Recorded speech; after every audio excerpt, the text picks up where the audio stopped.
وَإِنَّ لِلطَّاغِينَ لَشَرَّ مَآبٍ جَهَنَّمَ يَصْلَوْنَهَا فَبِئْسَ الْمِهَادُ هَذَا فَلْيَذُوقُوهُ حَمِيمٌ وَغَسَّاقٌ وَآخَرُ مِنْ شَكْلِهِ أَزْوَاجٌ۔ نیکوں کے لیے تو یہ ہے، اور بے شک سرکشی کرنے والوں کے لیے برا ٹھکانہ ہے۔ جہنم ہے جس میں داخل ہوں گے تو وہ کیا ہی برا بچھونا ہے۔ یہ کھولتا پانی اور پیپ ہے جو جہنمی اسے چکھیں، اور اسی طرح کے دوسرے مختلف اقسام کے عذاب ہوں گے۔ پچھلی آیات مبارکہ میں آپ نے پرہیزگاروں کے ثواب کے متعلق سماعت فرمایا تھا کہ ان کو جنت کی نعمتیں ملیں گی اور جنتی ٹھکانہ ہوگا ان کے لیے، اور اس کے بعد یہاں ان آیات مبارکہ میں سرکشی کرنے والوں کی سزاؤں کو بیان کیا گیا تاکہ وعدے کے بعد وعید اور ترغیب کے بعد ڈرانے اور خوف دلانے کا بیان ہو جائے۔ چنانچہ ان آیات مبارکہ میں ارشاد فرمایا، ایمان والوں کا صلہ تو وہ ہے جو پہلے بیان ہو چکا، اب اس کے مقابل سنو، بے شک اللہ کے حکم کے خلاف سرکشی کرنے والے اور ان کے رسولوں کو جھٹلانے والوں کے لیے کیا ہی برا ٹھکانہ ہے، اور وہ برا ٹھکانہ جہنم کا ٹھکانہ ہے جس میں وہ قیامت کے دن داخل ہوں گے، اور وہ بھڑکتی آگ کا کیا ہی برا بچھونا ہے۔ یعنی جہنم کا عذاب یہ ٹھکانہ بہت برا ٹھکانہ ہے، اور وہ بھڑکتی آگ ہوگی کیونکہ وہی آگ ان کا فرش ہوگی، اور جہنمیوں کے لیے کھولتا پانی اور پیپ ہے جو جہنمیوں کے جسموں اور ان کے سڑے ہوئے زخموں اور نجاست کے مقاموں سے بہے گی، اور جلتی اور بدبودار ہوگی، تو وہ اسے چکھیں، اور ان کے لیے اسی طرح کے ملتے جلتے قسم کے عذابات ہوں گے۔ جس نے اللہ کی نافرمانی کی اور اللہ کے رسولوں کو جھٹلایا اور جناب وہ بے باکی کی زندگی اور گناہوں بھری زندگی گزار گیا، ان کے لیے جہنم کا ٹھکانہ ہے، اور یہ بہت ہی برا ٹھکانہ ہے جس میں مختلف کے عذابات ان پر ہوں گے۔ حضرت ابو سعید خدری رضی اللہ تعالیٰ عنہ سے روایت ہے، رسول اللہ صلی اللہ علیہ وسلم نے ارشاد فرمایا، اگر غساق یعنی جہنمیوں کے پیپ کا ایک ڈول لے کر زمین پر بہا دیا جائے تو فرمایا پوری روئے زمین پر اس کی بدبو پھیل جائے، اتنا سخت، اتنا بدبو وہ جہنمیوں کا پیپ ہوگا۔ ھذا فوج مقتحم معکم لا مرحبا بہم انہم صالوا النار۔ یہ ایک اور فوج ہے جو تمہارے ساتھ دھنسی جا رہی ہے، انہیں کوئی خوش آمدید نہیں، بے شک یہ آگ میں داخل ہو رہے ہیں۔ حضرت عبداللہ ابن عباس رضی اللہ تعالیٰ عنہ آپ فرماتے ہیں کہ جب کافروں کے سردار جہنم میں داخل ہوں گے تو ان لوگوں کے جو پیروکار ہوں گے، جو اتباع کرنے والے ہوں گے، جو سرداروں کے نقش قدم پر چلنے والے ہوں گے، وہ بھی ان کے ساتھ ساتھ ان کے پیچھے فوج کی صورت میں جا رہے ہوں گے، تو جہنم کا خازن یعنی جہنم کے دروازے پر کھڑے ہونے والا فرشتہ وہ ان سرداروں سے کہے گا کہ یہ تمہاری پیروی کرنے والوں کی فوج ہے جو تمہاری طرح تمہارے ساتھ جہنم میں دھنسی جا رہی ہے۔ کافر سردار جہنم کے خازن فرشتوں کو جواب دیتے ہوئے کہیں گے، ان پیروکاروں کو جہنم میں کھلی جگہ نہ ملے، بے شک ہماری طرح یہ بھی آگ میں داخل ہو رہے ہیں۔ تو دنیا میں بندہ جس کی اتباع کرنے والا ہوگا، جس کی پیروی کرنے والا ہوگا، جس کے پیچھے چلنے والا ہوگا، اس کا حشر بھی اسی کے ساتھ ہوگا۔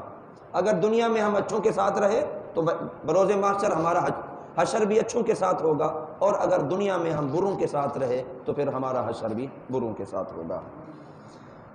قالوا بل انتم لا مرحبا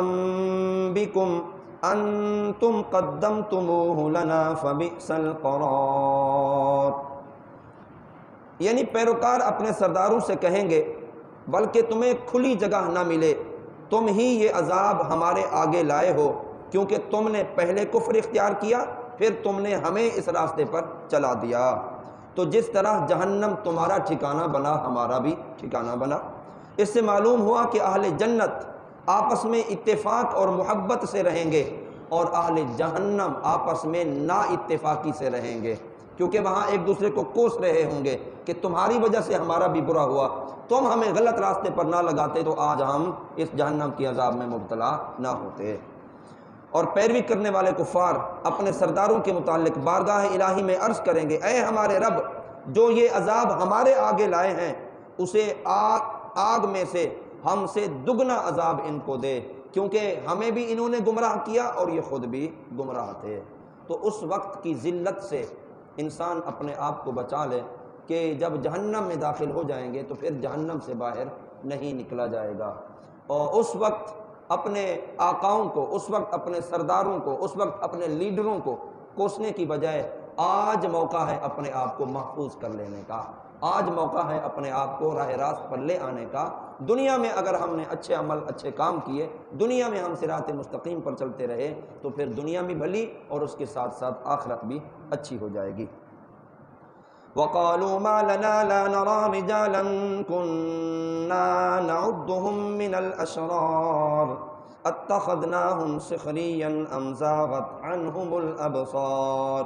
إِنَّ ذَلِكَ لَحَقٌّ تَخَاصُمُ أَهْلِ النَّارِ۔ جب کفار جہنم میں غریب مسلمانوں کو نہ دیکھیں گے تو کفار کے سردار کہیں گے، ہمیں جہنم میں وہ غریب مسلمان نظر نہیں آ رہے جن کے ساتھ ہم دنیا میں مذاق اڑاتے تھے، استہزاء کرتے تھے، جن کو ہم دنیا میں بیکار سمجھتے تھے، وہ غریب مسلمان آج ہمیں نظر نہیں آ رہے۔ چونکہ ان کے غریب ہونے کی وجہ سے ان کو حقیر سمجھتے تھے اور دین کے مخالف ہونے کی وجہ سے مسلمانوں کو شریر کہتے تھے، پھر کہیں گے کہ کیا ہم نے انہیں مذاق نہ بنایا تھا،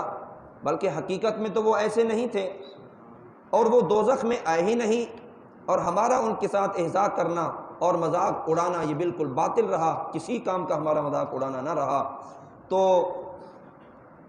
دوسری آیت کے آخری حصے میں ایک معنی یہ بھی بیان کیا گیا کہ ان کی طرف سے ہماری آنکھیں پھر گئیں اور دنیا میں ہم ان کے مرتبے اور بزرگی کو نہ دیکھ سکے، یعنی کفار جہنم میں جا کر حسرت کریں گے جو رویہ وہ مسلمانوں کے ساتھ دنیا میں رکھتے تھے، جو ذلت اور رسوائی جناب وہ مسلمانوں کے ساتھ کرتے تھے، چونکہ مسلمانوں کو تو اللہ تعالیٰ نے اہل جنت بنایا ہے، اور جس نے جتنا صبر کیا اور تکالیف آزمائش برداشت کی، اللہ تعالیٰ نے اس کا اچھا نعمل بدل عطا فرمانا ہے۔ مسلمان جو جہنم میں کافروں کو نظر نہیں آئیں گے تو اس وقت کفار بھی حسرت کر رہے ہوں گے کہ جن کا ہم مذاق اڑاتے تھے آج وہ ہمیں نظر نہیں آ رہے۔ تو کفار کا عمل بہت ہی برا عمل ہے، اور غلط لوگوں کے نقش قدم پر چلنا یہ بھی بہت غلط ہے کہ جو ہمارے ایمان کا بھی خاتمہ کر دیتا ہے اور پھر ہمارے اعمال کو بھی تباہ و برباد کر دیتا ہے۔ اپنی عاقبت سنوارنی ہے تو اچھے لوگوں کے نقش قدم پر چلیں، اچھے لوگوں کے راستے پر چلیں، تاکہ آپ کی دنیا بھی اچھی رہے اور اچھے اعمال کے صدقے آخرت بھی اچھی ہو جائے۔ اللہ تعالی ہم سب کو عمل کی توفیق عطا فرمائے۔ وما علینا الا البلاغ۔